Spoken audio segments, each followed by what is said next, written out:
بسم اللہ الرحمن الرحیم۔ سامعین، ناظرین، السلام علیکم ورحمۃ اللہ وبرکاتہ۔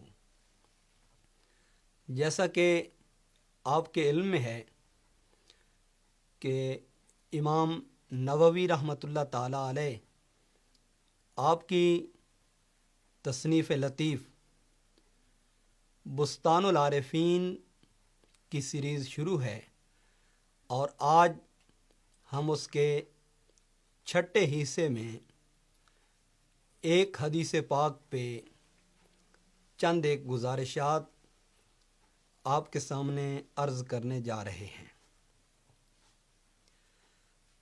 اور یہ حدیث پاک بنیادی طور پر اصول دین، اصول اسلام، اور جس کے متعلق امام نووی رحمۃ اللہ علیہ نے فرمایا تھا وَعَلَيْهَا مدار الاسلام او مدار الفقہ والعلم، کہ جس پر اسلام کا دار و مدار ہے، جس پر فقہ کا دار و مدار ہے، اور جس پر علم کا دار و مدار ہے۔ ان 29 روایات میں آج ہم تیسری روایت پر چند ایک گزارشات آپ کے سامنے پیش کریں گے۔ اور یاد رکھیں، امام نووی رحمۃ اللہ تعالیٰ علیہ نے جتنی بھی روایات ذکر کی ہیں وہ بالخصوص ائمہ صحاح ستہ سے لی ہیں، اور آج جس حدیث پاک پہ ہم گزارش کرنے جا رہے ہیں اسے امام بخاری نے اپنی صحیح بخاری شریف کے اندر ذکر کیا۔ کتاب الایمان ہے، اور باب فضل من استبرأ لدینہ، یہ اس کے باب کا عنوان ہے۔ اور اسے امام مسلم نے بھی ذکر کیا اپنی صحیح مسلم شریف کے اندر، اور امام مسلم نے اس روایت کو کتاب المساقات کے اندر ذکر کیا، اور باب ہے باب اخذ الحلال و ترک الشبہات، اس کے اندر اس روایت کو گویا یہ روایت صحیحین کی متفق علیہ حدیث پاک ہے، اور اس حدیث پاک کو روایت کرنے والے حضرت نعمان بن بشیر رضی اللہ تعالی عنہما ہیں۔ فرماتے ہیں سمعت رسول اللہ صلی اللہ علیہ وآلہ وسلم یقول، میں نے حضور نبی کریم صلی اللہ علیہ وآلہ وسلم سے سنا، حضور نبی کریم علیہ الصلاۃ والسلام نے ارشاد فرمایا ان الحلال بین والحرام بین۔ آقا علیہ الصلاۃ والسلام نے فرمایا کہ حلال بھی واضح ہے اور حرام بھی واضح ہے۔ پھر حضور نبی کریم علیہ الصلاۃ والسلام نے فرمایا وَبَيْنَهُمَا مُشْتَبِهَاتٌ، اور حلال اور حرام کے درمیان مشتبہات ہیں۔ لا يعلمهن کثیر من الناس، آقا علیہ الصلاۃ والسلام نے فرمایا اکثر لوگ ان کو نہیں جانتے کہ مشتبہات کیا ہیں۔ اور پھر حضور نبی کریم علیہ الصلاۃ والسلام نے فرمایا فَمَنِ اتَّقَى الشُّبْهَاتِ اسْتَبْرَأَ لِدِينِهِ وَعِرْضِهِ، جو شبہات سے بچا، جو مشتبہات سے الگ ہوا، اس نے اپنے دین کو اور اپنی عزت کو محفوظ کر لیا۔ وَمَنْ وَقَعَ فِي الشُّبْهَاتِ وَقَعَ فِي الْحَرَامِ، اور فرمایا کہ جو شبہات میں واقع ہوا وہ حرام کے اندر واقع ہوا۔ اور پھر آقا دو عالم صلی اللہ علیہ وآلہ وسلم نے ایک مثال سے اس مسئلہ کی وضاحت فرمائی۔ فرمایا کرائی یرعی حول الحما، جس طرح چرواہا ایک باڑ کے گرد بکریاں چراتا ہے، اپنے ریوڑ کو چراتا ہے، یوشکو ان یرتا فیہ، فرمایا قریب ہے کہ وہ اس باڑ کے اندر داخل ہو جائے۔ الا و ان لکل مالکن حما، آقا علیہ الصلوۃ والسلام نے فرمایا ہر بادشاہ کی کوئی نہ کوئی چراگاہ ہے۔ الا و ان حم اللہ محارمہ، اور آقا علیہ الصلوۃ والسلام نے فرمایا آگاہ رہو، خبردار ہو جاؤ کہ بے شک اللہ کی چراگاہ اس کی حرام کردہ اشیاء ہیں جن کو اس نے اپنے بندوں کے اوپر حرام کیا ہے۔ الا و ان فی الجسد مضغۃ اذا صلحت صلح الجسد کلہ و اذا فسدت فسد الجسد کلہ الا وہی القلب۔ پھر آقا علیہ الصلوۃ والسلام نے فرمایا آگاہ رہو کہ بے شک جسم میں ایک ٹکڑا ہے، اذا صلحت صلح الجسد کلہ، جب وہ صحیح ہو تو پھر پورے کا پورا وجود صحیح ہے۔ وَإِذَا فَسَدَتْ فَسَدَ الْجَسَدُ كُلُّهُ، اور اگر وہ ٹکڑا اس کے اندر فساد واقع ہو جائے، اگر وہ خراب ہو جائے، تو آقا علیہ الصلوۃ والسلام نے فرمایا فَسَدَ الْجَسَدُ كُلُّهُ، تو پورے کا پورا وجود خراب ہو جاتا ہے، پورے کا پورا وجود فاسد ہو جاتا ہے۔ اور آقا علیہ الصلوۃ والسلام نے فرمایا الا وہی القلب، خبردار آگاہ ہو جاؤ کہ وہ ٹکڑا کیا ہے، فرمایا وہ دل ہے۔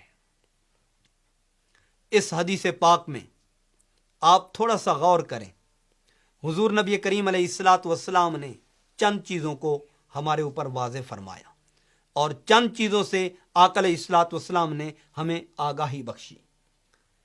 پہلی بات، آقا علیہ الصلوۃ والسلام نے فرمایا کہ ان الحلال بین والحرام بین، کہ حلال بھی واضح ہے اور حرام بھی واضح ہے۔